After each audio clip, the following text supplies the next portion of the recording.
What's good? It's the boy Dude Reviews, and today we are going to be reviewing Logan, a 2017 American superhero film starring Hugh Jackman as the X-Men character Wolverine.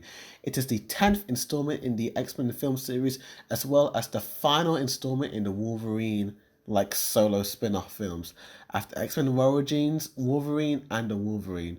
And the film, which takes inspiration from Old Man Logan by Mark Miller and Steve McNiven, based in an alternative, bleak future, follows an alienated universe in which an aged Wolverine, very weary, cares for an alien Professor X at a remote outpost on the Mexican border. His plan to hide from the outside world gets upended when he meets a young man. I got that bit mixed up when he meets a young mutant played by Daphne Keane, who is very much like him. Your Logan must now protect the girl and battle the dark forces that want to capture her. The villainous Reavers and Alkali Traskin, led by Donald Pierce and Xander Rice, respectively. Or disrespectively, because those guys are douchebags. And the film was produced by Marvel Entertainment and TSG and Adonis Company and distributed by 20th Century Fox. It is James Mangold's second time to come back to the X-Men film series after he directed Wolverine. And the film also stars Patrick Stewart, Richard E. Grant, Boyd Holowik, Stephen Merchant, and of course Daphne Keane. And Logan premiered at the 67th Berlin International Film Festival and was theatrically released in the US on the March the 3rd, 2017. And critics praised the heck out of this film, with praise going to Hugh Jackman, Patrick Stewart, and Daphne Keane. Direction, emotional depth, and departure from traditional superhero films. It became one of the best reviewed films in the X-Men film series, with many critics regarding it as one of the greatest superhero films of all time. And yeah, it was nominated for Best Adapted Screenplay at the awards at the Oscars, becoming the first live-action superhero film to be nominated for screenwriting. And it became the fifth largest grossing box office film, rated R, behind Deadpool, Deadpool 2, X-Men Reloaded, and It. And what do I think about this film? Well, one word: brutal, bloody, brilliant. This film is all those three words. This film is just raw throughout. This is the most realistic, gritty, down-to-earth superhero film, X-Men film I've seen out of all of them. It doesn't have this typical comic booky feel where stuff happens out of convenience. If certain things happen that seem impossible, they will show it to you. Even characters that we love and know will get hurt in this film. Even kids, it's effed up.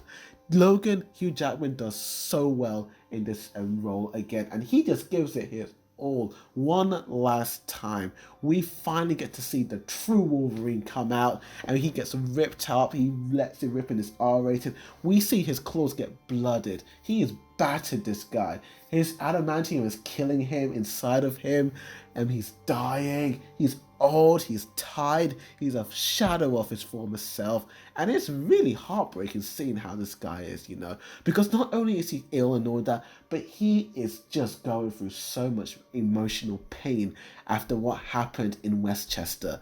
And Professor X, Patrick Stewart, this is his best performance as Professor X, probably one of his best performances in any film I've ever seen. He does this really great Professor X, who has this kind of brain.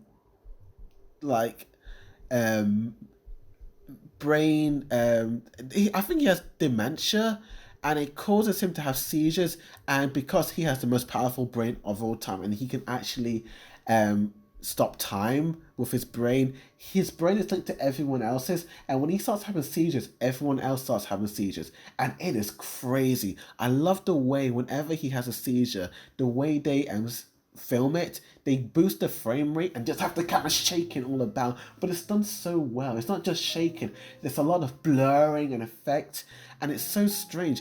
And the moment when one person stops Professor X from like going insane. What they do is that they increase the frame rate so high up that it looks like it's a soap opera, and it looks freaky because you're watching this 24p content, and then all of a sudden when the frame rate just boosted up, it gives this really queasy look to it, and you feel sick looking at this high frame rate. And I feel like that is the only time you do high frame rate in film, when you want to portray something in a way. And I thought that was a great job, as well as Patrick Stewart and Hugh Jackman. This little girl, Daphne Keane, it's her movie debut. She gives it her all. For a girl who doesn't talk as much as she does, her facial expressions, the way she acts, the way she performs, her timing is just amazing. It's impeccable. She gives a lot of child actors a run for their money. She is amazing and will have a great future. And her relationship between her and Logan is just wonderful. It's like this father-daughter like relationship.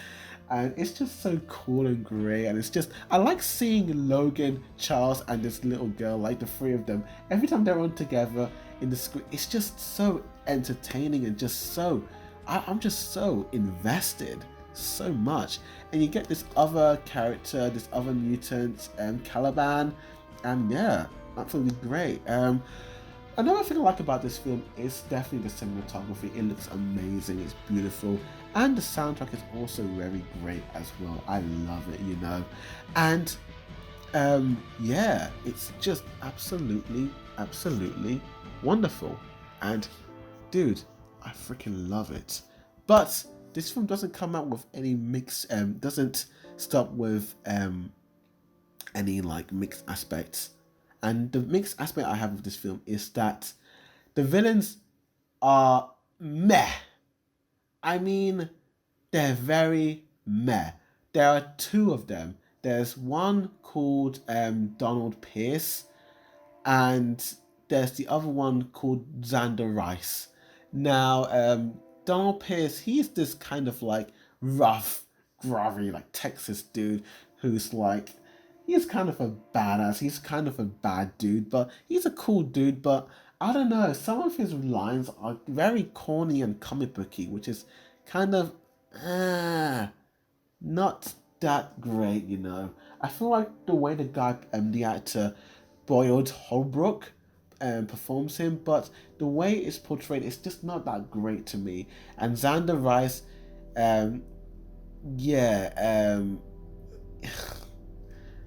I'm just not a fan of him either. He's just a typical douche in the suit, to be honest with you. The villains aren't that particularly amazing. I get, but the motivation as to what they're doing makes sense in a way in their world, I suppose. I do kind of get it, but it could be anyone, to be honest with you. But it's a mixed aspect. And the negative of this film, I have to admit, it's kind of a nitpick, to be honest with you. There are two aspects. It's that the middle section of the film slows down to a grinding halt, to a point where they just do not do anything but just kind of drive around touring America. It's literally just a road trip in the second half of the film, and it gets kind of boring, to be honest with you. It gets really slow at times, you know, and you just kind of want the plot to progress and stuff to happen, but it's just kind of them like walking around, not doing much, eating at people's homes. But that's just a nitpick for me. Another thing that this film kind of confuses me is that I don't know if this film is set in the new timeline created by Days of Future Past, or if it's set in a completely different timeline. Because in all honesty, the problem with this film is that you think it's set after, you know, the events of Days of Future Past, and judging by it, it looks like it could be. But the way it's set, the year it's set, it's like it could be, but we're really stretching it, you know. But yeah, I would consider this film to be set in in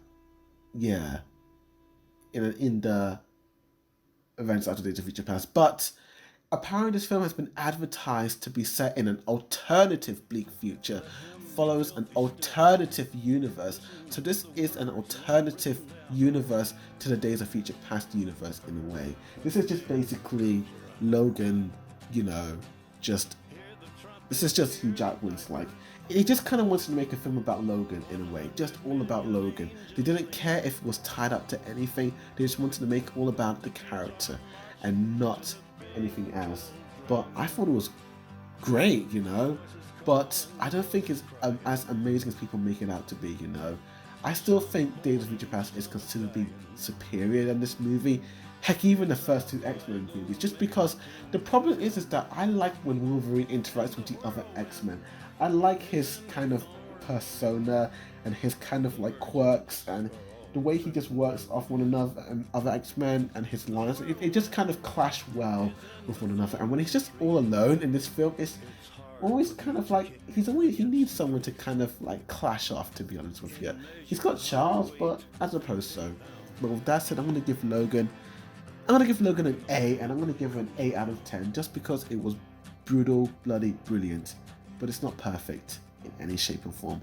But I'm happy this film existed, and thank you Hugh Jackman for portraying Logan the Wolverine. You have been great. But thank you for watching, and Patrick Stewart as Charles Xavier as well. You've been great. And Ian McKellen, even though he wasn't in this film.